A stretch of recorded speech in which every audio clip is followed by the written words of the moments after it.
கல்லறைக்கு தான் இந்த பக்கமா அந்த பக்கமா ரொம்ப தூரம்னு சொன்னாங்க. இல்லை, 2 இடம் இருக்கு.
దేవుడి బైబిల్లో సమూహத்துக்காக ஸ்தோத்திரிப்போம்.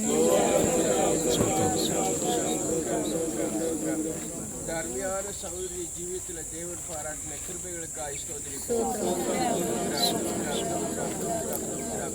இந்த பூமியில் ஜீவிக்க முடியாத காலங்களை தேவன் அருமையான சகோதரிக்கு தந்தார். அந்த காலங்களை இவர்கள் பிரயோஜனப்படுத்திக் கொண்டார்கள். அதுக்காக ஸ்தோத்திரிப்போம்.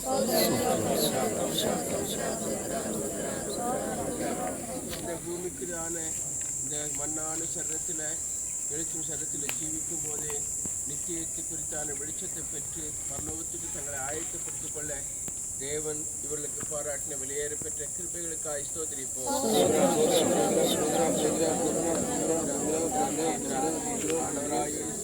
சொந்த ரட்சகராக ஏற்றுக்கொள்ளவும் ஆண்டவராய் இயேசு கிறிஸ்துவினுடைய இரத்தத்தினால பாவலரை கழுவப்படவும் தேவனுடைய ஆலோசனை ஏற்று ஞானஸ்தானம் பெறவும் பரிசுத்தான அபிஷேகம் பெற்று இந்த மேன்மையான பரிசுத்தான ஐக்கியத்தில் ஜீவிக்க இந்த அருமையான சகோதரிக்கு தேவன் கிருபையை பாராட்டினார். ஸ்தோத்திரிப்போம்.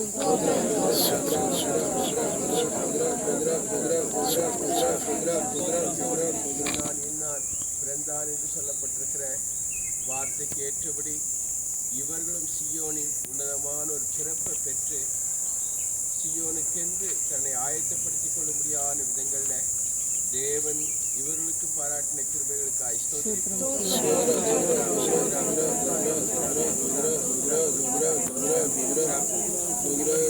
தேவன் ஆரம்பித்த அந்த வேலையை ஏற்றுடனை செய்து நிறைவேற்றியிருக்கிறார். ஸ்தோத்திரிப்போம்.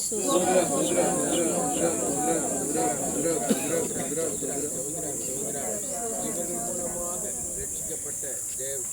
ரட்சிக்கப்பட்ட ஆத்மாக்களுக்காக ஸ்தோத்திரிப்போம்.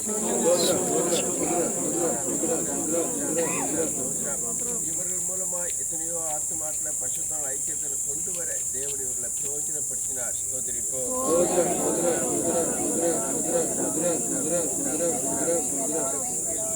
நாளெல்லாம் ஆண்டவராய் இயேசு கிறிஸ்துவின் மனதை விளங்கி சித்தத்தை செய்து தன்னுடைய ஓட்டத்தை ஓடி முடிக்க ஆண்டவர் உதவி செய்திருக்கிறார். ஸ்தோத்திரிப்போம்.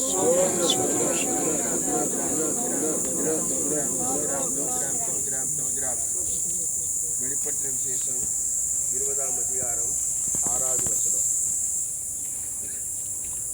முதலாம் உயிர்த்தெழுதலுக்கு பங்குள்ளவன் பாக்கியவானும் பரிசுத்தவானுமாயிருக்கிறான். இவர்கள் மேல் 2ஆம் மரணத்துக்கு அதிகாரம் இல்லை. இவர்கள் தேவனுக்கும் கிறிஸ்துவுக்கும் முன்பாக ஆசாரியராயிருந்து அவருடைய கூட 1000 வருஷம் அரசாளுவார்கள். தேவனுடைய நாமத்துக்கு மகிமை உண்டாகட்டும். முதலாம் உயிர்த்தெழுதலுக்கு பங்குள்ளவன் என இந்த வேத வசனத்தை குறித்து நாம் வாசிக்கிறோம். இந்த இடத்துல ஏராளமான கல்லறைகள் இருப்பதை நாம் பார்க்கிறோம்.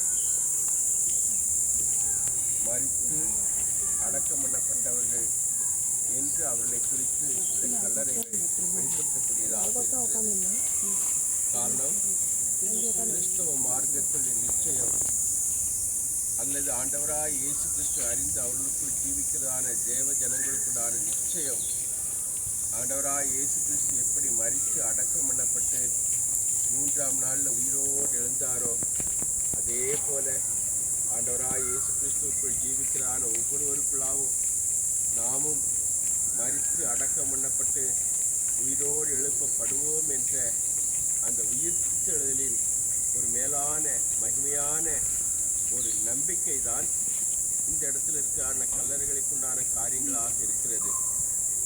ஆனப்படினால் இந்த வேத வசனம் முதலாம் உயிர்த்தெழுதல் என அந்த உயிர்த்தெழுதலில் பல வரிசைகள் காணப்படக்கூடியதாக இருக்கிறது. ஆண்டவராய் இயேசு கிறிஸ்து அந்த முதற் பலனிலும் முதற் பலனாக முதற் பேரானவராக அவர் மரித்தோர் எழுந்தவராக இருக்கிறார். ஆண்டவராய் இயேசு கிறிஸ்துவுக்குள் ஜீவித்து தேவனுடைய பரிபூரணமான சித்தத்தை செய்து அவருக்குள் ஜீவித்து தங்களுடைய ஓட்டத்தை ஓடி முடிக்கிறவர்கள் இந்த முதலாம் உயிர்த்தெழுதலுக்கு பங்குள்ளவர்களாக மாற்றப்படக்கூடியவர்களாக இருக்கிறார்கள். வேத வசனத்தின் அடிப்படையில் காணக்கூடியதாக இருக்கும் என்றால் உயிர்த்தெழுதல் பல வரிசைகளை குறித்து வெளிப்படுத்துகிறது. பரிசுத்தவானுக்கும் உயிர்த்தெழுதல் உண்டு, பாவிக்கும் உயிர்த்தெழுதல் உண்டு, நீதிமானுக்கும் உயிர்த்தெழுதல் உண்டு. தேவனுடைய நாமத்துக்கு மகிமையுண்டாகட்டும்.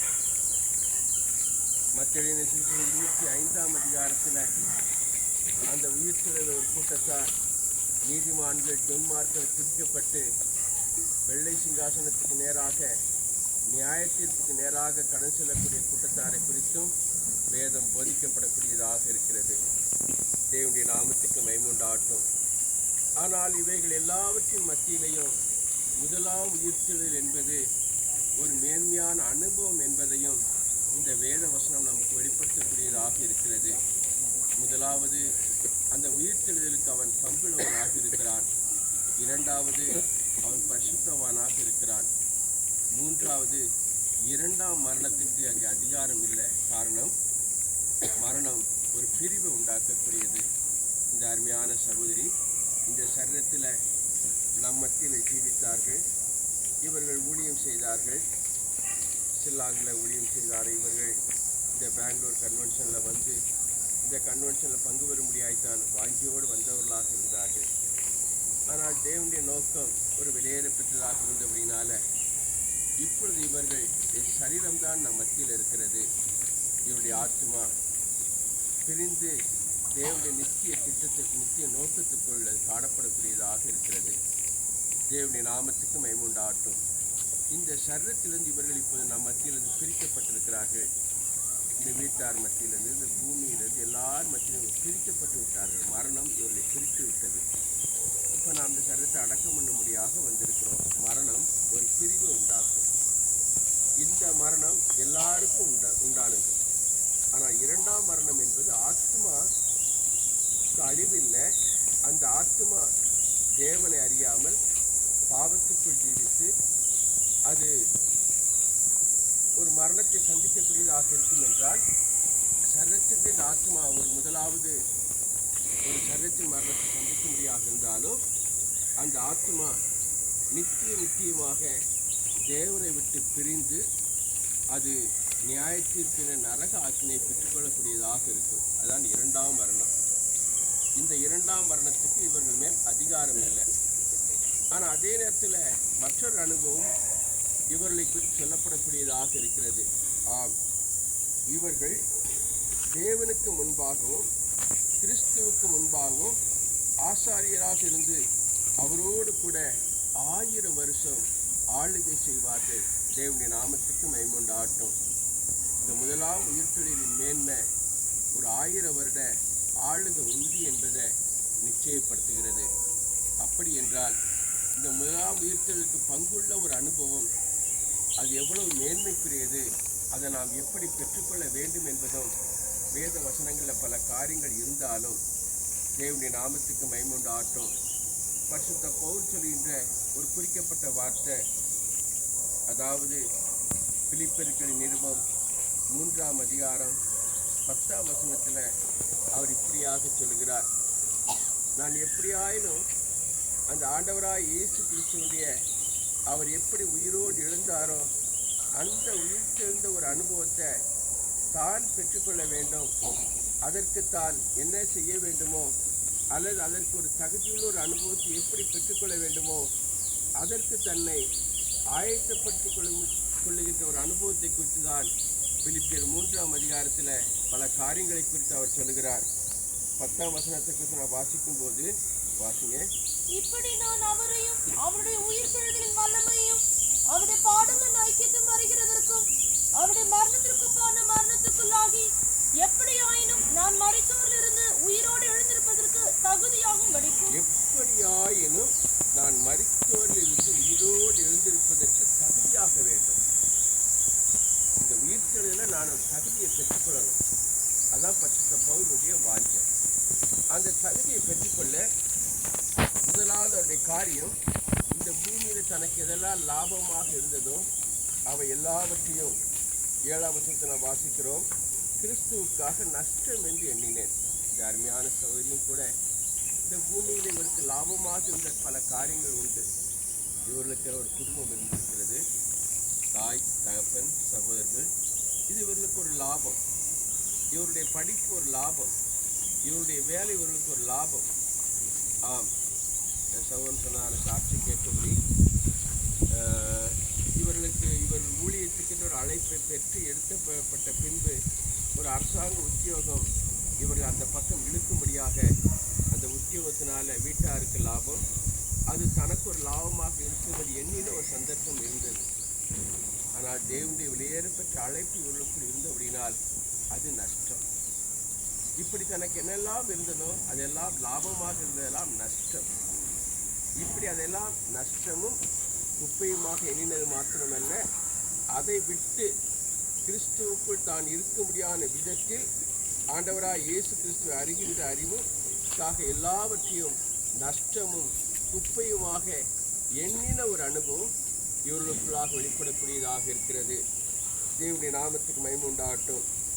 இவர்கள் கிறிஸ்துவை ஆதாயப்படுத்திக் கொள்ளும்படி நியாயப்பிரமாணத்தினால் வருகிற சுயநீதியை உடையவனாக இராமல் விசுவாசத்தினால் வருகிறதும் விசுவாசம் மூலமாய் தேவனால் உண்டாயிருக்கிறதுமான அந்த தேவனால் உண்டாயிருக்கிற நீதி உடையவனாக இருந்து கிறிஸ்துவுக்குள் தான் இருக்கிறவர் என்று காணப்படவும் அவரை அறிகின்ற அறிவுக்குள் வரவும் அவருடைய பாடுகளின் ஐக்கியத்துக்குள் வரவும், இப்படி எப்படியாயினும் இயேசு கிறிஸ்துவின் உயிர்த்தெழுதலில் பங்கு பெறும்படியான அந்த வெளிச்சம் இவர்களுக்குள்ளாக அல்லது இவர்கள் அந்த வெளிச்சத்துக்கு ஒப்புக் கொடுக்க முடியாத விதத்தில் தான் இவர்கள் இப்போது தங்களை ஆயத்தப்படுத்தி கொண்டு, ஊழியம் என்று சொன்னால் பல அனுபவங்கள் இருந்தாலும் ஒரு எழுத்தின்படி சவுத் இந்தியா பக்கம் இருக்கிற ஊழியங்கள், நார்த் இந்தியா பக்கம் இருக்கிற ஊழியங்கள், இன்னும் நார்த் ஈஸ்ட் நார்த் வெஸ்ட் அந்த இடங்களில் இருக்கிற ஊழியங்கள் எத்தனையோ விதமான காரியங்களில் பாடுகள் கஷ்டங்கள் காரியங்கள் வெளிப்படுத்தக்கூடிய அனுபவமாக கேள்விப்படக்கூடியதான காரியம் உண்டு. அந்த ஊழியத்தின் பாதையில் கடந்து போகக்கூடியதான அவர்களை அறிந்து கொள்ளக்கூடிய சந்தர்ப்பங்களும் உண்டு. இந்த அருமையான சகோதரியும் கூட அந்த குறிக்கப்பட்டான தேசங்களில் குறிக்கப்பட்டான வருடங்கள் அந்த ஊழியத்தின் மத்தியில் இருக்கிற பாடுகளை ஏற்றுக்கொள்ள, சகிக்க, ஒப்பு கொடுக்க, இப்படி தேவனுடைய நடத்துதலுக்கும் பரிசுத்தவானுடைய நடத்துதலுக்கும் பூர்ணமாக கீழ்ப்படிந்து இவர்கள் அந்த ஊழியத்தை அந்த பாடுகளின் பாதையை ஏற்று சகித்து இந்த ஓட்டத்தை ஜெயத்தோடு ஓடி முடித்திருக்கிறார்கள். தேவனுடைய நாமத்துக்கு மகிமை உண்டாகட்டும். ஆனபடினால்தான் இவர்கள் அந்த முதலாம் உயிர்த்தெழுதலுக்கு பங்குள்ள ஒரு பாத்திரமாக மாற்றப்பட்டு தேவன் சத்தியத்தை கேட்டு பரிசுத்தமாக்கப்பட்டு ஆண்டவராய் இயேசு கிறிஸ்து வரும்போது அந்த முதலாம் உயிர்த்தெழுதலுக்கு பங்குள்ள ஒரு அனுபவம் தனக்குள்ள உண்டு என்று நிச்சயத்தோடு அந்த ஓட்டத்தை ஓடி முடித்திருக்கிறார்கள்.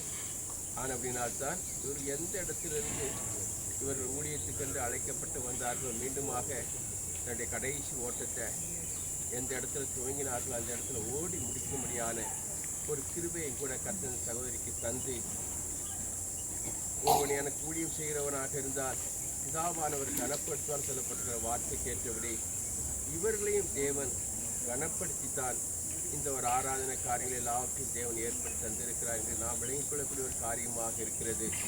தேவனுடைய நாமத்துக்கு மகிமை உண்டாகட்டும். தேவனுடைய வசனத்தை கேட்கிற நாம் ஆண்டவராய் இயேசு கிறிஸ்துவின் வருகையும் இந்த மண்ணில் அடக்கம் பண்ணப்பட்டவர்கள் எப்படி தெசலோனிக்கேயர் 1 அதிகாரம் 4 அதிகாரத்தில் வாசிப்பது போல ஆண்டவராய் இயேசு கிறிஸ்து வரும்போது கிறிஸ்துவுக்குள் மரித்தவர்கள் முதலாவது எழுந்திருப்பார்கள்.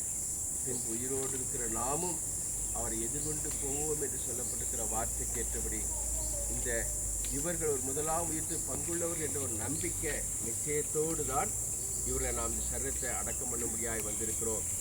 நாமும் கூட அந்த முதலாம் உயிர்த்தில் பங்குள்ளவர்களாய் மாற்றப்பட கிறிஸ்து நிமித்தம் உண்டான பாடுகள் பரிசுத்தமாக்கப்பட்ட அனுபவத்தை பெற்று ஜீவிக்க முடியாத கிருபையை தந்து இந்த முதலாம் உயிர்த்தில் பங்குள்ள பாத்திரங்களாக ஒரு காணப்பட தேவன் தம்முடைய கிருபையை பாராட்டும்படியாய் நம்மை தேவனுடைய கருத்தில் ஒப்புவித்து நாம் கர்த்தரை ஸ்தோத்திரிப்போம்.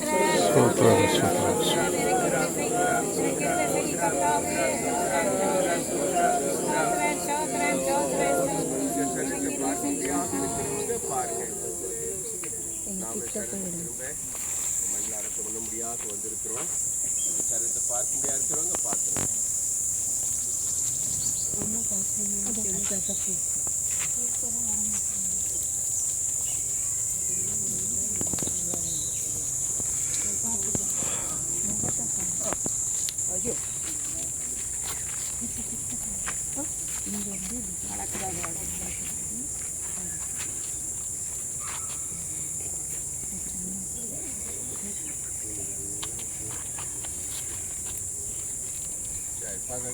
முடியலாம்.